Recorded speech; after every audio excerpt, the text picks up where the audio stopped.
हर तरफ मतलब के सलाम मिलेंगे और किसी का कितना ही कर ले आखिर में माँ बाप ही काम आएंगे। नमस्कार प्रिय दोस्तों, स्वागत है आप सभी को हमारे चैनल में।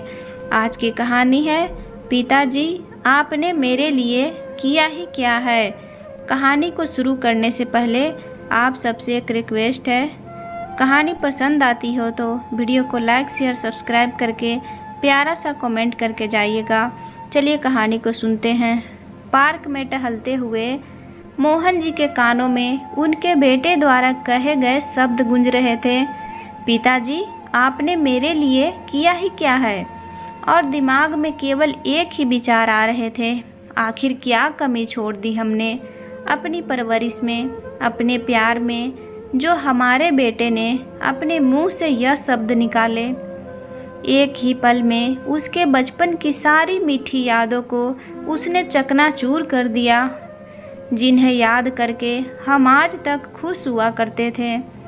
अरे मैं तो गर्व कर रहा था अपने आप पर कि मैं अपने बेटे को पढ़ा लिखा कर इस काबिल बनाया कि वह आज इतनी बड़ी कंपनी में मैनेजर है। मुझे याद है उसके बचपन के आज भी वो दिन जब उसकी माँ उसके स्कूल जाने के लिए उसे तैयार करके रसोई घर में खाना बनाती थी और टिफ़िन पैक करती थी, और हमारा बेटा लेट ना हो जाए इसीलिए मैं खुद उसको अपने हाथों से एक एक निवाला खिलाया करता था। कितना बहला फुसला कर उसे हर तरह के बहकावे में लाकर खाना खिला दिया करता था, और जब वह खाना खा लेता था तब मैं अपनी जीत की खुशी में कितना मुस्कुराया करता था। कितना प्यार लुटाते थे हम अपने बेटे पर। लेकिन केवल एक वाक्य के साथ उसने एक ही पल में सब कुछ खत्म कर दिया।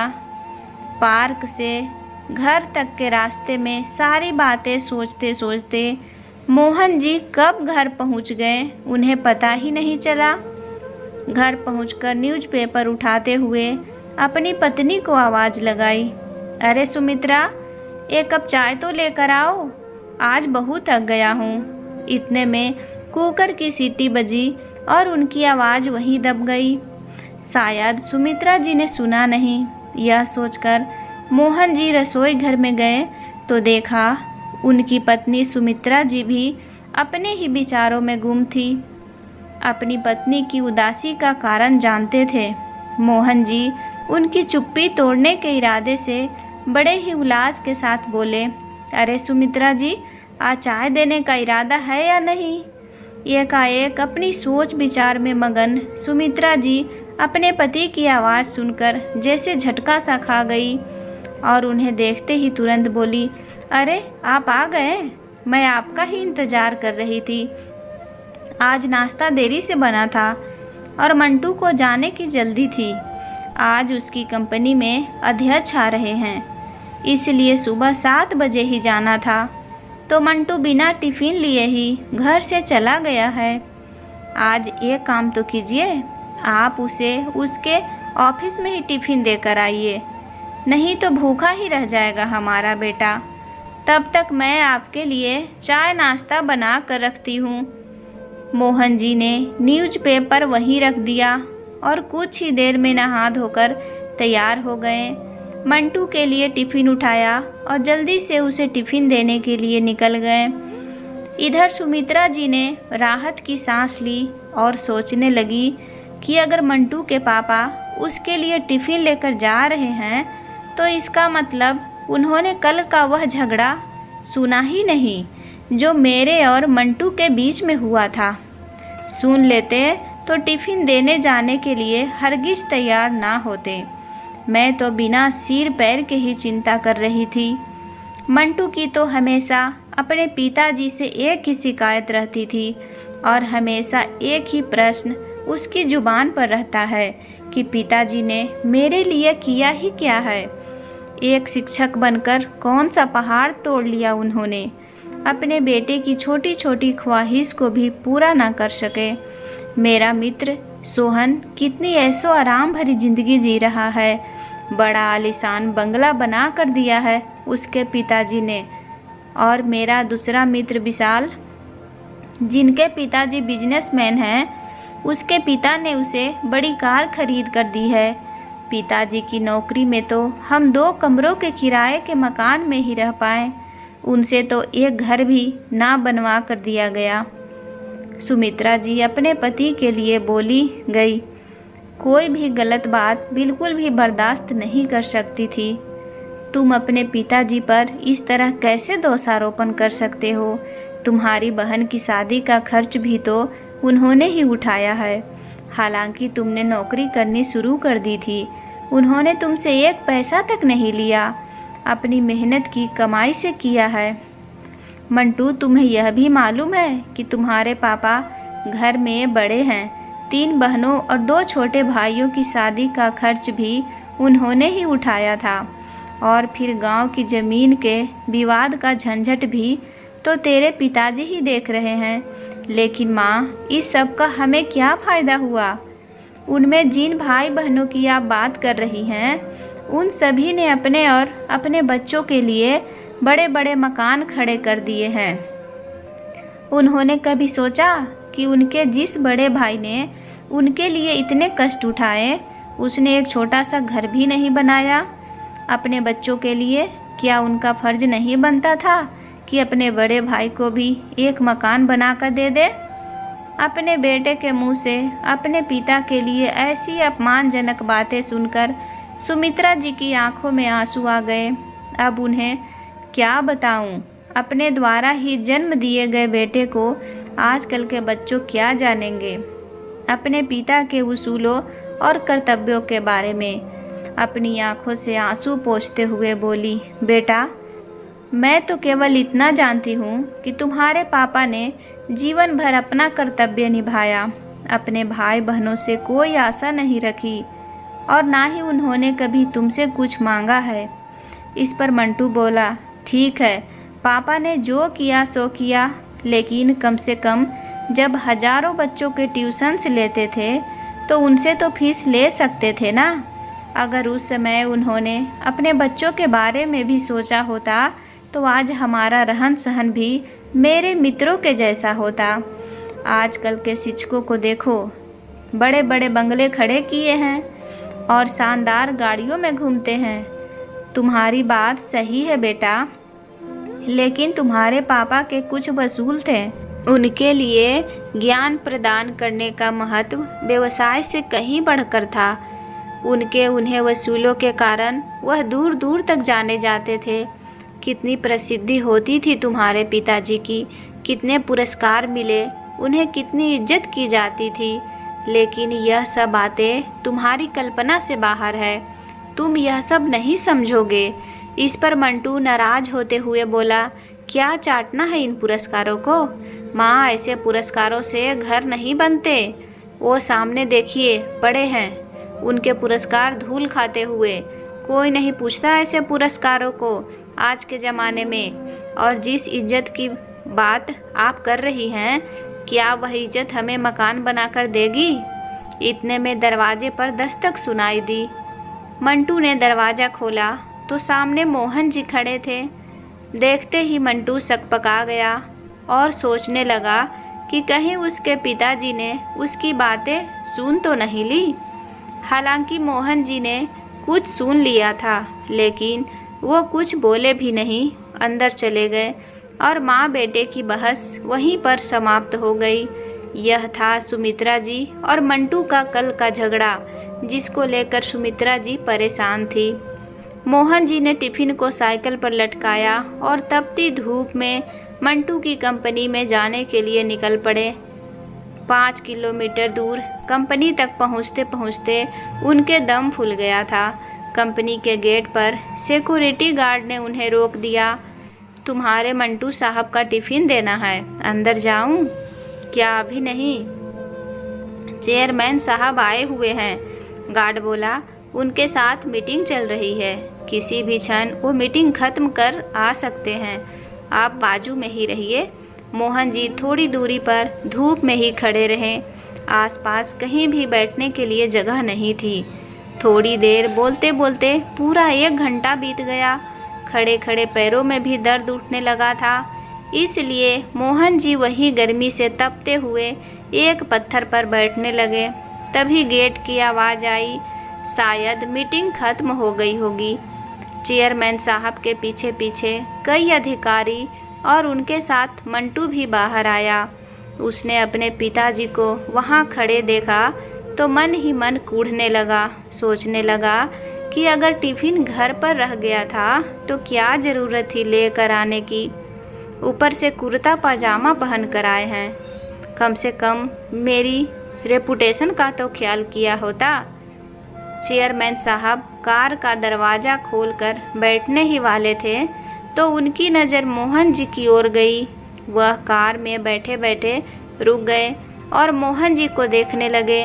वह सामने कौन खड़ा है? उन्होंने सिक्योरिटी गार्ड से पूछा। अपने मंटू सर के पिताजी हैं, उनके लिए खाने का टिफ़िन लेकर आए हैं। गार्ड ने कपकपाती आवाज़ में कहा, बुलवाइए उनको। यह देखकर मंटू सोचने लगा, हे भगवान, जो नहीं होना चाहिए था वही हो गया। मेरे पिताजी ने तो मेरी इज्जत की धज्जियां उड़ा कर रख दी। मंटू के तन से पसीने की धाराएं बहने लगी। क्रोध और डर से उसका दिमाग सुन्न हुआ जा रहा था। गार्ड की आवाज़ देने पर मोहन जी पास आए। चेयरमैन साहब आगे बढ़े और उनके समीप गए। आप वर्मा सर हैं ना? डीएवी स्कूल में शिक्षक थे। जी हाँ, लेकिन आप कैसे पहचानते हैं मुझे? हम पहले तो कभी नहीं मिले। कुछ समझने के पहले ही अध्यक्ष साहब ने मोहन जी के चरण छुए। सभी अधिकारी और मंटू वह दृश्य देखकर अचंभित रह गए। सर, मैं मोनू गुप्ता, आपका वही नालायक विद्यार्थी जो आपकी शिक्षा के सहारे लायक बन सका। याद है आपको? आप मुझे घर पर पढ़ाने आते थे। हाँ हाँ, याद आया। बाप रे, बहुत बड़े व्यक्ति बन गए आप तो। अध्यक्ष हंस दिए, फिर बोले, सर आप यहाँ धूप में क्या कर रहे हैं? अंदर चलते हैं, बहुत बातें करनी है आपसे। सिक्योरिटी, तुमने इन्हें अंदर क्यों नहीं बिठाया? गार्ड ने शर्म से सर नीचे झुका लिया।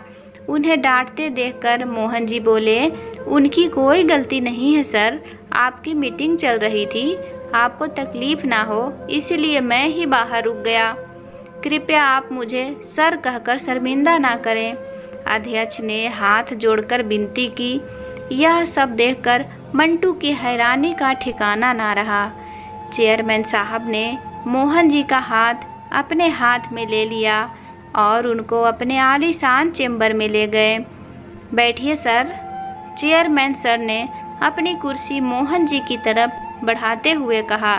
नहीं नहीं, वह कुर्सी आपकी है। मोहन जी ने शक पकाते हुए कहा, सर आपके कारण वह कुर्सी मुझे मिली है तो पहला हक आपका है। चेयरमैन साहब ने ज़बरदस्ती से उन्हें अपनी कुर्सी पर बिठाया। मंटू और चेयरमैन सर का असिस्टेंट दोनों इस दृश्य को बड़ी हैरानी से देख रहे थे। तुम लोगों को मालूम नहीं होगा, वर्मा सर नहीं होते तो आज यह कंपनी नहीं होती और मैं मेरे पिताजी की अनाज की दुकान संभालता रहता।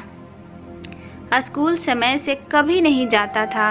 मैं बहुत ही डब्बू विद्यार्थी था।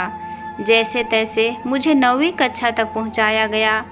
शहर की सबसे अच्छी क्लासेस में मुझे एडमिशन दिलाया गया, परंतु मेरा ध्यान कभी पढ़ाई में नहीं लगा।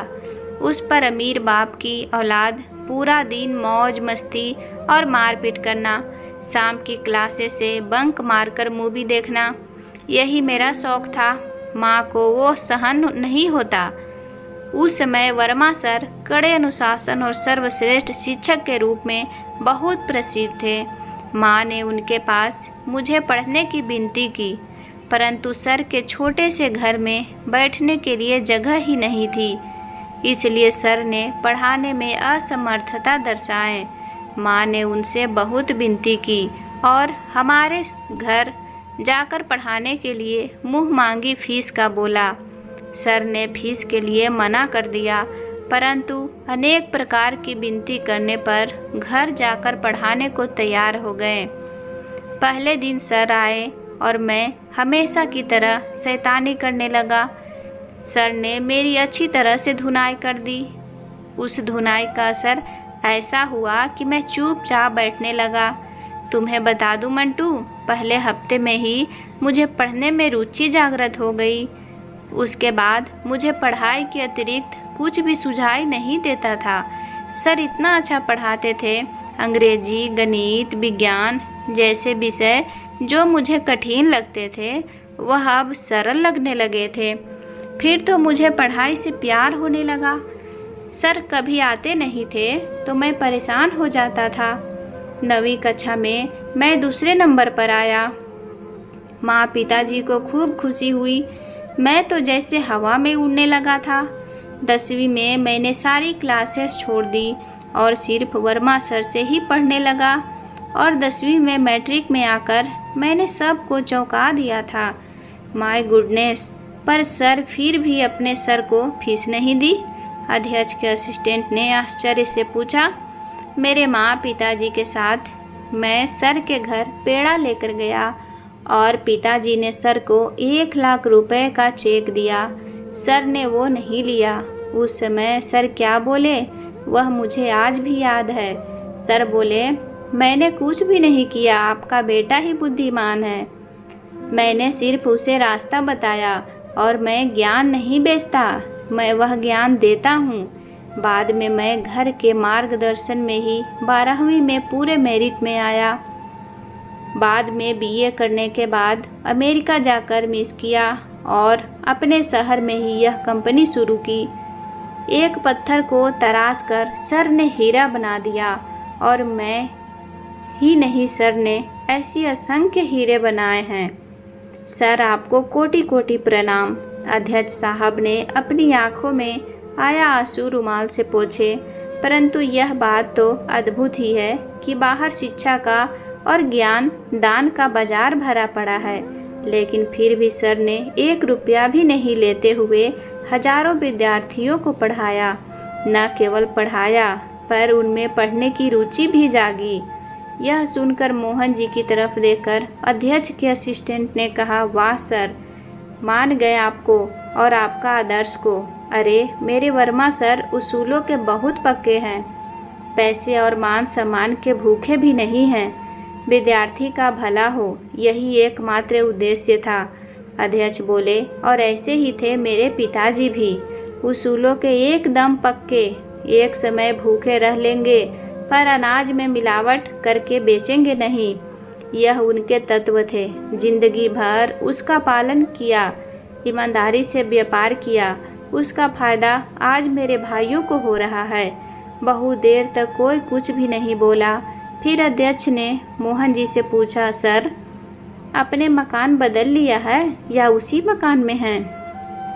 उसी पुराने मकान में रहते हैं सर, मोहन जी के बदले मंटू ने उत्तर दिया। उस उत्तर में पिताजी के प्रति छिपी नाराज़गी चेयरमैन साहब की समझ में आ गई।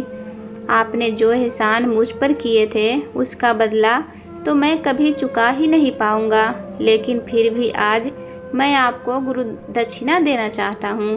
प्लीज़ ना मत करिएगा। इसी शहर में मैंने कुछ फ्लैट्स ले रखे हैं, उसमें का एक 3 BHK मकान आपका नाम कर रहा हूँ। क्या? मोहन जी और मंटू दोनों आश्चर्यचकित रूप से बोले, नहीं नहीं, इतनी बड़ी गुरु दक्षिणा नहीं चाहिए मुझे। मोहन जी आग्रहपूर्वक बोले। चेयरमैन साहब ने मोहन जी के हाथ को अपने हाथों में ले लिया। सर प्लीज़ ना मत करिए और मुझे माफ़ करें कि काम की अधिकता में आपके गुरु दक्षिणा देने में पहले ही बहुत देर हो चुकी है। उसके बाद चेयरमैन सर ने सभी के लिए चाय मंगाई, मोहन जी से ढेर सारी बातें की और उनके चरण स्पर्श करके आदर सहित उन्हें विदा किया। जब मोहन जी चले गए तो अध्यक्ष ने मंटू से पूछा, मंटू तुम्हारी शादी हो गई क्या? नहीं सर, पक्की हो गई है, और जब तक रहने को अच्छा घर नहीं मिल जाता तब तक शादी नहीं हो सकती, ऐसी शर्त मेरे ससुर जी ने रखी है। उन्होंने अभी तक शादी की डेट फिक्स ही नहीं की है। तो फिर हॉल भी बुक नहीं किया। अध्यक्ष ने फ़ोन उठाया और किसी से बात करने लगे। समाधान कारक चेहरे से फ़ोन रखकर धीरे से बोले, अब चिंता की कोई बात नहीं, तुम्हारा मैरिज गार्डन का काम हो गया। हेरिटेज लेंस तो मालूम ही होगा। सर वह तो बहुत महंगा है। अरे तुझे कहाँ पैसे चुकाने हैं। सर के सारे विद्यार्थी सर के लिए कुछ भी कर सकते हैं। सर के बस एक आवाज़ देने की बात है। परंतु सर तत्व निश्चिंत है, वैसा करेंगे भी नहीं। इस लेंस का मालिक भी सर का ही विद्यार्थी है। उसे मैं सिर्फ बताया, सिर्फ हाल ही नहीं, भोजन सहित संपूर्ण शादी का खर्चा भी उठाने की जिम्मेदारियां ली है उसने, वो भी खुशी से। तुम केवल तारीख बताओ। बहुत बहुत धन्यवाद सर। मंटू अत्यधिक खुशी से हाथ जोड़कर बोला, धन्यवाद मुझे नहीं, तुम्हारे पिताजी को दो मंटू। यह सब उनके उसूलों का ही परिणाम है। और मुझे एक वचन दो मंटू, सर के अंतिम सांस तक तुम उन्हें अलग नहीं करोगे और उन्हें कोई दुख भी नहीं होने दोगे। मुझे जब भी मालूम चला कि तुम उन्हें परेशान कर रहे हो तो न केवल इस कंपनी से निकाल दूंगा, बल्कि पूरे शहर भर के किसी भी स्थान पर नौकरी करने लायक नहीं छोड़ूंगा। ऐसी व्यवस्था कर दूंगा। चेयरमैन साहब कठोर शब्दों में बोले, नहीं सर, मैं वचन देता हूँ, वैसा कुछ भी नहीं होगा। मंटू हाथ जोड़कर बोला। शाम को जब मंटू घर आया तब मोहन जी किताब पढ़ रहे थे। सुमित्रा जी पास ही बैठी हुई चावल से कंकड़ निकाल रही थी। मंटू ने बैग रखा और मोहन जी के पांव पकड़कर बोला, पापा मुझसे गलती हो गई। मैं आपको आज तक गलत समझता रहा। मुझे पता नहीं था पिताजी की आपके वसूलों को इतना महत्व है। आपका व्यक्तित्व इतना महान है। कल ही मैं आपके बारे में माँ को कितना अनाप शनाप बोला, आप नहीं जानते। इसके लिए भगवान मुझे कभी माफ़ नहीं करेगा। मुझे मालूम है बेटा, मैंने दरवाजे के बाहर खड़े होकर सब सुन लिया था, फिर भी आप मुझे टिफ़िन देने आए। मंटू की आंखें आंसुओं से डबडबा गई। कुछ कहने के लिए उसे शब्द नहीं मिल रहे थे। मोहन जी ने उसे उठाकर अपने सीने से लगा लिया। आज मंटू को अचानक क्या हुआ है, सुमित्रा जी को समझ में नहीं आ रहा था, परंतु कुछ अच्छा घटित हुआ है, इसलिए पिता पुत्र में प्यार उमड़ रहा है। यह देखकर उनके नैनों से भी कुछ बूंदें गाल पर लुढ़क गई और सब नए घर में खुशी खुशी रहने लगे। दोस्तों, अगर कहानी पसंद आती हो तो लाइक करें और चैनल पर पहली बार आए हैं तो सब्सक्राइब करके जाइएगा। कहानी को पूरा देखने के लिए दिल से धन्यवाद। Bye bye.